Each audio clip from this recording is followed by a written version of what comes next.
Welcome! We're going to the middle and the inner temples, and these are just off Fleet Street. But it's so easy to walk past, but you don't want to. You want to come in here because there's public access and you can walk down these cobbled streets and step back through time. Join us as we go to the middle and inner temple.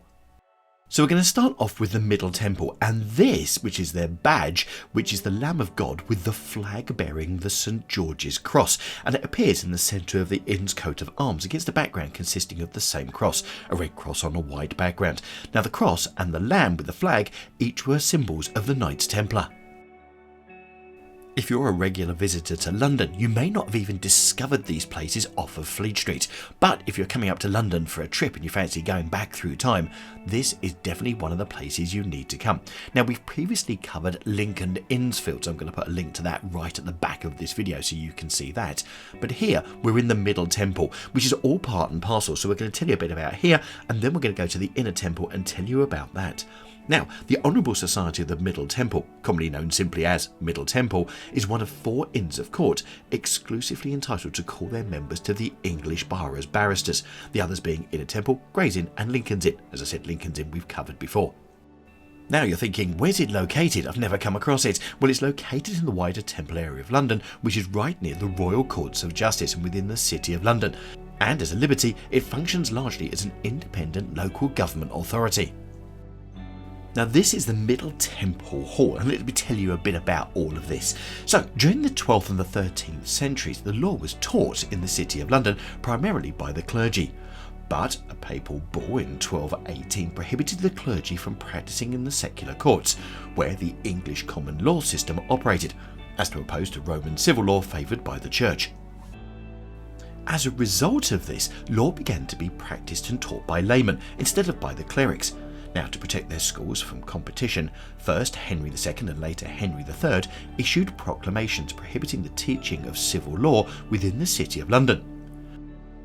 The common law lawyers migrated to the hamlet of Holborn, as it was easier to get to the law courts at Westminster Hall as it was just outside the city.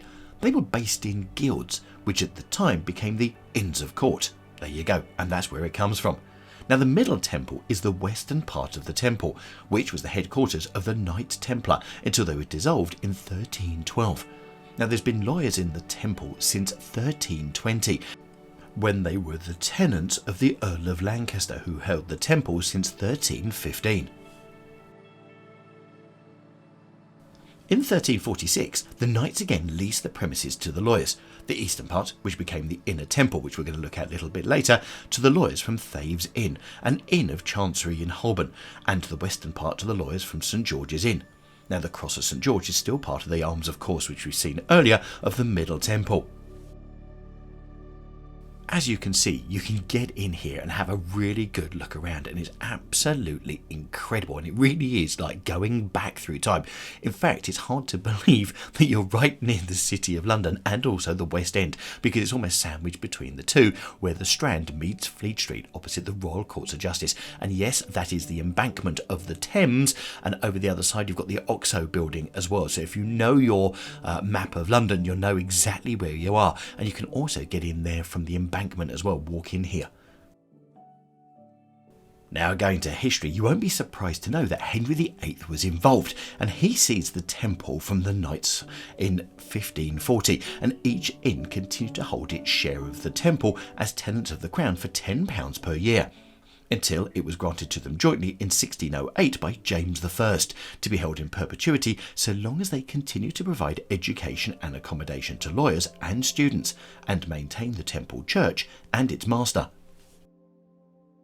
Much of the Middle Temple was destroyed in a fire in January 1679, which actually caused more damage to the inn than the Great Fire of 1666.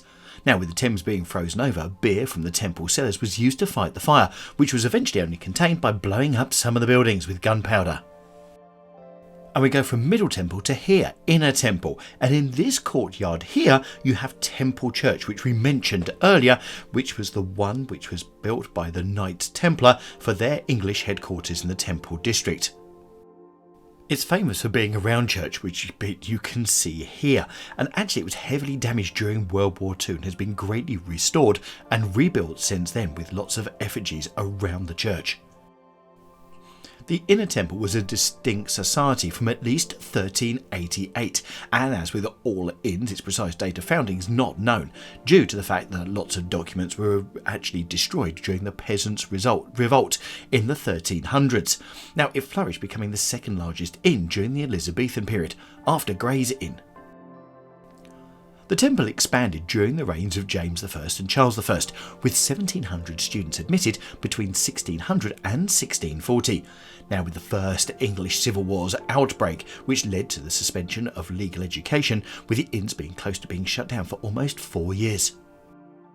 Now, this beautiful garden area which we're looking at here, which goes right down to the banks of the Thames, or by embankment itself, is only open during certain times. So when we were here this time filming, it wasn't open, but it's normally open during lunchtime for a wander around.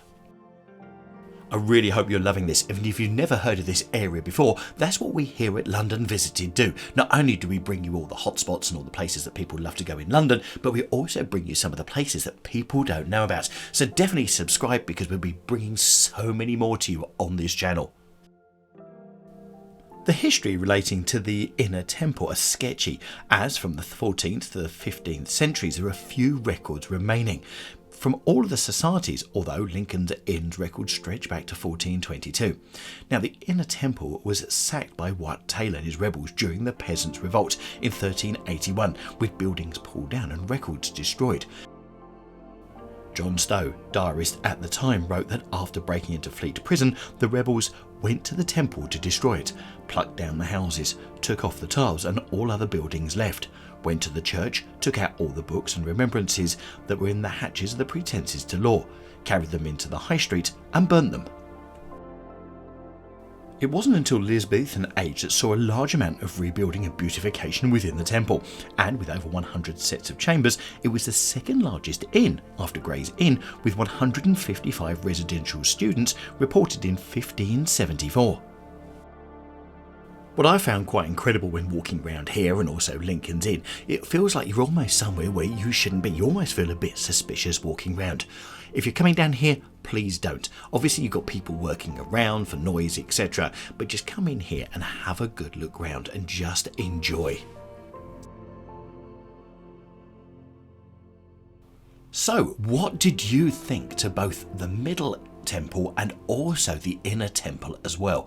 Here, just right by the City of London. It's absolutely incredible. It is such a find. I really hope you enjoyed it, and do let us know in the comments down below.